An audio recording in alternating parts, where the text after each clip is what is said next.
speaking at people's memorial services or funerals. I want you to tell me about both Bob Marvel and Harry King and Alice Bartlett, all of which are just names Okay. on a building to us, but you knew these people. Who do you want to start with? I'll start with Harry King, who I knew the least. Okay. Harry King was retired when I got here, and not well. And Bob Marvel had worked for him, and would take care of him and took me over to meet him. And sometimes he would come here, and we'd give him special treatment. He had some mobility problems, and then Harry passed away, and not 30 feet from where we're sitting, Bob Marvel dedicated this hall to Harry King when he himself was a very sick man. Oh. And I helped him right to the edge of the stage, but not seen. He gave me his cane, and he stumbled out to the lectern. He didn't want to be seen walking with a cane. And he was already a terminally ill man, but not too many of us knew. But he became my closest friend in Fredonia, and he was my son, who was born here in 1970. And he was your boss, is that He was right? my boss, Uh-huh. and my son, who was born here in 1973, he was he was my son's godfather. Although I knew then he had a terminal illness, and he got off the stage, and I knew right then that in a not too distant future, I would be giving the same kind of a dedication speech to another theater in this building. I just knew that was going to happen soon. And I went on a leave of absence right after he died. He died on April 15th, 1974. And in July, I was given a 2-year leave of absence to go do another project, which was to get the Tulsa Performing Arts Center designed and built. And it was well on its way to finished design, and we were getting ready to break ground. And all I really could do was fix some minor mistakes they had, because there weren't a lot of fixes to be had when you're in your final drawings. And I came back a year later to give that speech, one of 3 speeches that were given, one of which was given by his son, who's now probably a semi-retired lawyer in Dallas. He went to practice law in Dallas. And then there was a 3rd speech, and I don't remember who gave the 3rd. It might have been the president. And I walked out the door crying, saying I can never come back. And I didn't. This was 1978, and I didn't come back until 1988. With my wife, we were on our way to Vermont from Akron, Ohio, where I was running the Performing Arts Center. And we stopped, and we stayed for 3 days. We stayed at the White Inn. And I wish I could stay there now, but it's closed up.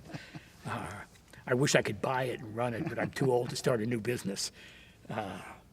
And we stayed at the White Inn, and we had dinner at Harry John Brown's house, and twice. And one of those nights, her name was Pat Woodbury then. She later became Paige Woodbury. She and I founded the Lakeshore Association for the Arts. I don't know if it's still in existence. It has changed names several times and merged, but it's now, that evolution, it is now the Reg Linné Center for the Arts in Jamestown. It's a restored historic movie. It was a file drawer in my desk back then. It was a way to get money from the State Arts Council to put shows into this hall, because they would not give grants to SUNY branches. Right. So we started an arts organization. And it was Pat and I and Pat's husband, who was the lawyer who incorporated, who also was Woodbury Winery. Okay. He and his brother had inherited 400 or 500 acres of grapes, and his brother had a degree in winemaking from Cornell School of Agriculture. He gave up a bond practice as a lawyer in New York, came back here, had a minimal practice as a lawyer. He was the Village of Sheridan's attorney. I'm not sure that requires a lot of lawyering. And he was running a winery. And we were here for their first vintage, which was horrible. But they went to Europe and got their rootstock. But you got to let that stuff grow. But you eventually have to put out a vintage and get your name out there. And by the 2nd or 3rd year, they owned they opened a wine shop in Manhattan, and they were selling wine, and they were winning some ribbons. But I guess in that business, there's a ribbon for every winery. There's enough shows that everybody wins something. But we started that arts council, and it was just a few of us. they came to dinner at Harry John's and brought a selection of their wines. And they still hadn't gotten it down pat with their champagne by 1985. And had a very enjoyable time in 1985. And then didn't come back until 5 years ago with my now wife. My wife from when I lived here passed away in 1980. And then I was a single dad of 2 children. But I came back with my current wife 5 years ago, and we were going to a wedding in the Finger Lakes of On your people, way. and we were coming and making a week of it. So we went the opposite direction, and we went to Niagara Falls one day, and then we drove over here one day. I think I called you the day before to ask you if you were in town. Yeah. And we spent the day here. We didn't spend the night here. And we went through a number of things around the Finger Lakes and made a week of it. And put 1,000 miles on a rental car in that week. Yeah. And that's the last time I was here, was 5 years ago. So this is my second time back. This is my third time back since 1975 when I gave that speech. But I haven't been back to the University of Akron, where I 11 years. They laid the whole staff off. They closed there it up. They closed up the Saturday Night program. Massacre. And I haven't been back to the theater I ran as a student and as a graduate student in Syracuse. I was one of the founders of Syracuse Stage. Oh, wow. 4 of us wrote a grant proposal for a class to start a professional theater company in Syracuse. Professor said, this is pretty good. Why don't you submit it to a couple of foundations? So we did. And one of them gave us $250,000, provided the university would match it. The university matched it in kind, with a facility to perform I in, see. with faculty to work in it. Now, is that still a going concern? It is one of the old, it was Syracuse Repertory Theater at the time. Arthur Storch, who was a well-known Broadway director, came in 30 years ago, maybe 35 years ago, changed his name to Syracuse Stage because they were no longer doing repertory, and put it on the map. We put life in it, and he put it, and he grew it to an adult, and it's one of the good professional repertory theaters in the United States, and one of the original LORT theaters, that stands for League of Resident Theaters. Right. One of the originals. I think there were 10.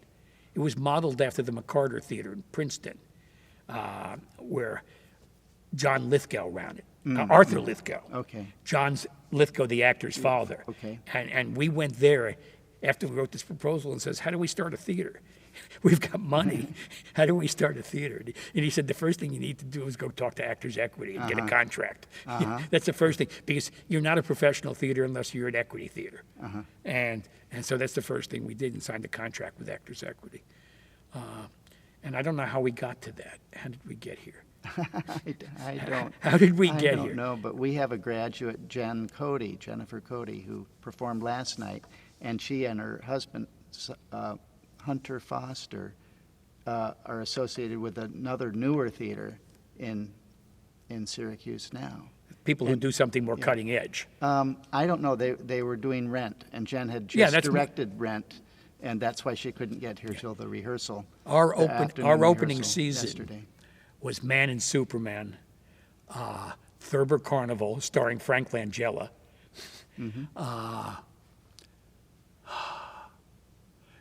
Two Albee plays, The Zoo Story and The American Dream, and Tiger at the Gates. I believe that's Ennui, Tiger at the Gates. We were serious repertory, and I can imagine there's a need for people who and the second season they did Midsummer Night's Dream with an original score. Wow. And Richard Dyer Bennett, who was a traveling minstrel, well known at the time, wrote some books in the show. But they stayed into largely classical and semi-classical stuff. The newest stuff they probably would have done was Death of a Salesman. Let's come back to Fredonia. Yes. So we talked a little about Harry King and Bob Marvel. Alice Bartlett. Alice and I were not close like I was with Bob Marvel, but I respected her, and she did largely readers' theater when I was here. The actors sometimes carried their scripts, but sometimes just sat on stools and almost never sets. And But she was a real theater person. She had a background and a doctorate in theater, and it slowly migrated. She was here when I came, and I don't know how many years before I came. It slowly migrated, even though she did all of her shows in the black box theater where you can't really have much scenery. There were set pieces and benches and things that got moved around. And she migrated more and more into things that were not meant to be Reader's Theater. I mean, Reader's Theater at the time was things like Spoon River Anthology by Edgar Lee Masters. And she started doing some real plays. And I'm not certain, but I think she might have done The Crucible with her group. There were two groups producing plays, the Pierians and the Mummers. And they would produce with student money. Although faculty directed them and students acted them, and occasionally faculty appeared in them. I appeared in a couple of shows here when they needed somebody who was over 22 on stage. We did Our Town, and I played the old professor, a walk-on, and I walk off, and I didn't even stay for the curtain call. I didn't want to stay around for an hour and a half more. And I did a couple of things like that, and so did a lot of the other faculty. It's difficult getting an 18-year-old to play a 60-year-old. With any credibility, but I was 30 at the time, maybe a 30-year-old could, and probably not. I probably was not very convincing. But Alice was the Reader's Theater person, and she had her following, and certain students only worked for her, and certain worked for the directors. Jack Cogdill was running the theater department at the time, and he directed most of the plays, but not all of them. We had another director named Howard Poiriero, and I helped him put together a production of a show that I had done in professional rep called Slow Dance on the Killing Ground. And I actually was his producer, and then he directed the show, and we edited it together. But it was a very small theater faculty. It was the three of them and two technicians. So Jack had been here as chair before you got Jack here? came the year I came. Okay. He had come a couple of months before I did. Was that sort of the founding of the department? Yes. Okay. Yes. It was Alice Bartlett before that, and it was Reader's Theater, and I don't know where it performed before this building opened. She was probably in the English department, and they created the theater department. And a lot of this, before they had real theater departments, they were in the English department. Right. And so you were here for about 4 years as director. I was full-time 4 years, and I held the title for another year, and I booked the season. And the person who was acting director called me on a fairly regular basis. Who was that? My secretary. Oh, Nancy Palmer. Nancy Palmer was the acting director for that year, and then Ted DeDee took over. He had been my assistant, but he was just out of the military when I hired him as an assistant. And did Nancy stay as his secretary? No. Okay. They did not get along. They did not get along, and she was upset that they were paying him much more than they were paying her. Okay, I've heard that He was story, initially, but I didn't realize she actually sued. And got a settlement. collected. And Yeah, got a settlement, judgment. yeah. She got a judgment from Yeah, the judge. she actually sued. It took a long time to settle, to adjudicate that. And sadly, she died a few years later. It wasn't settled, it wasn't, resolved by the judge until after I'd been here for a while. And I remember Don McPhee was president, and I think it was a $5,000, payment, or 10 or something. It wasn't a lot. That the campus had to make. She sued on 2 counts. One is you were underpaying me because I was a woman, and the other was you should have given me the job. Well, she won on the first one, but lost on the second. She couldn't have won on you should have given me the job. She didn't have a college degree. Yeah.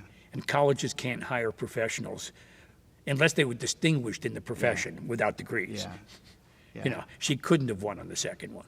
I remember one of the college administrators said, "What do I do?" And the answer that he got from whoever the authoritative source was, which I think was the head of personnel, was pay it. Yeah, I did a telephone deposition. I remember. I don't know if they used it for anything, but I did a telephone deposition for her attorney.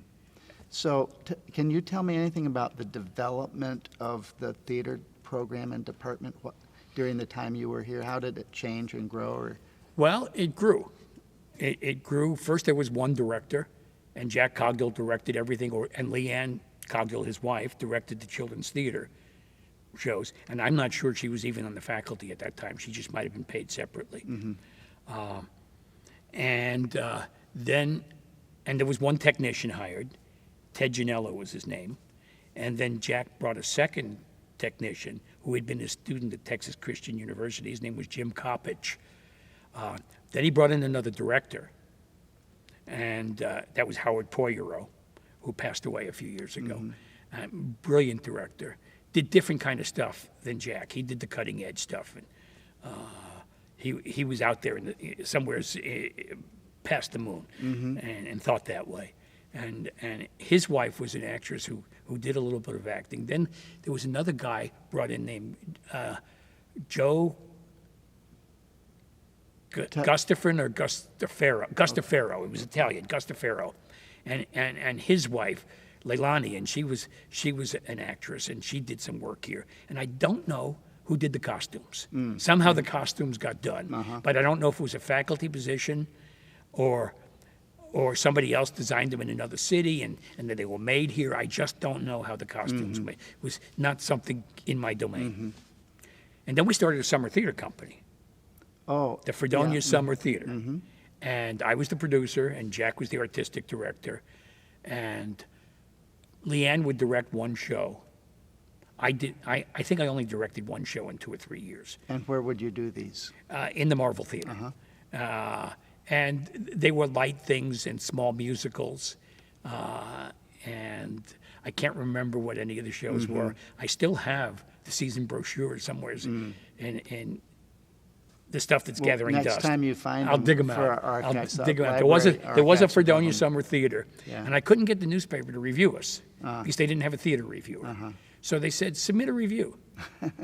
Submit a review. So we made up the name of a reviewer, and I wrote reviews, and sometimes I'd let the director help me write the views. And no matter how bad the show was, we always said something nice, like it's hot in the summer and it's cool in the theater. Make a night of it. You know? Right. We suggest you make a night of it. You know, Thinking of all the I never theaters. panned the shows, but I wouldn't rave about a show that wasn't raveable. But some of the shows were raveable. Yeah. A lot depends on the material you start with. You know, and then if you can get your best students to stay around, and they used to get credit. They used to get credit for. And when I was an undergraduate, I went on the road with a show from Syracuse, 2 shows. We carried 2 shows, and we toured them for 6 weeks. Wow. And we got credit for this. And I remember the year I did it, it was the O'Casey's, The Plow, and the Stars, and I can't remember what the other show was, but it was a comedy. And we would do them. We'd go to a town, a college town. They'd give us dormitory space because it was summer, it was vacant, and we did almost all what are now the SUNY schools. It was before SUNY, and some in Pennsylvania, and you really learn something about the business when you're on the road, and you have to learn to live with people you don't necessarily like, you know, including your roommate some nights. Right.